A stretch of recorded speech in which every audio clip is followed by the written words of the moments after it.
Hello to everyone.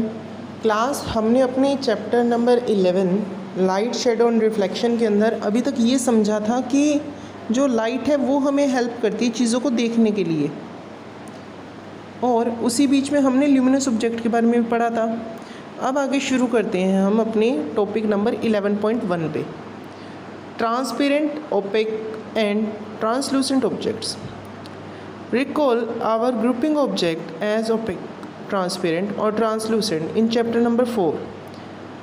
आपने chapter number 4 के अंदर जो ग्रुपिंग ऑब्जेक्ट के बारे में पढ़ा था, अब उसे यहाँ पर दोबारा से पढ़ते हैं, दोबारा से जानते हैं। If we can not see through an object at all it is an opaque object. Means अगर हमारे पास कोई भी ऐसा ऑब्जेक्ट है जिसके अंदर से हम देख नहीं पा रहे, मान लीजिए ईंट है, ईंटों की दीवार तैयार हुई है, तो हम दीवार के इधर से उधर नहीं देख पाते ना, तो वो हमारी ओपेक ऑब्जेक्ट के अंदर आएगी। If you are able to see clearly through an object it is allowing light to pass through it and is transparent. और अगर आप किसी चीज़ में से बिल्कुल ईजिली देख पा रहे हो, जैसे कि गेट के अंदर शीशे लगते हैं तो उसके अंदर से हम देख पाते हैं बहुत ईजिली, तो वो क्या हो जाते हैं, transparent object. There are some objects through which we can see but not very clearly. Such objects are known as translucent object. पर इधर कुछ और ऐसे ऑब्जेक्ट्स होते हैं जिनमें से हम थोड़ा ज़्यादा ध्यान लगाएं तो हम देख सकते हैं, उन ऑब्जेक्ट्स को हम ट्रांसलूसेंट ऑब्जेक्ट कह देते हैं। Activity 1, look around you and collect as many object as you can. अपने आसपास देखिए और जितने ऑब्जेक्ट आप इकट्ठा कर सकते हैं आप करिए। An eraser, plastic scale, pen, pencil, notebook, single sheet of paper, tracing paper और अ पीस ऑफ क्लॉथ। आप कुछ भी ले सकते हैं, चाहे वो रबड़ हो, चाहे प्लास्टिक का स्केल हो, पेन हो, पेंसिल हो, कोई आपकी बुक हो या उस बुक का पेज हो, ट्रेसिंग पेपर हो या कोई कपड़ा हो। Try to look at something far away through each of these objects. कोशिश करिए इसके अंदर से देखने की।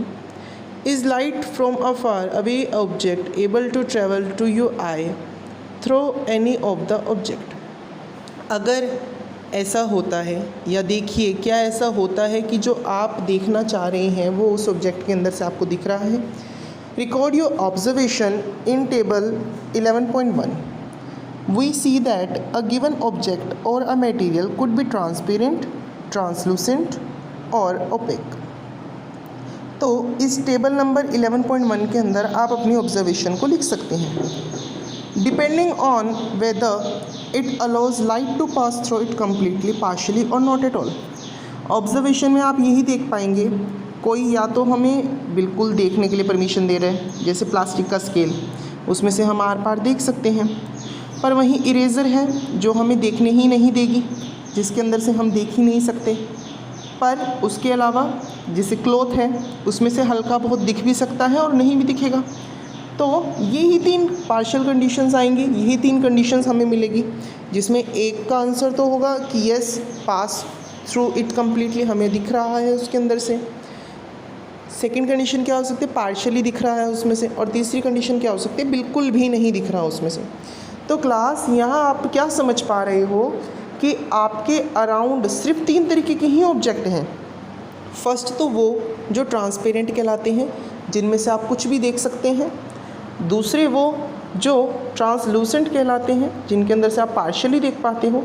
और तीसरे वो जिनको आप ओपेक बोलते हो, जिसमें से आपको बिल्कुल नहीं दिख पाता। तो ये हमारे आसपास का नेचर, सराउंडिंग है।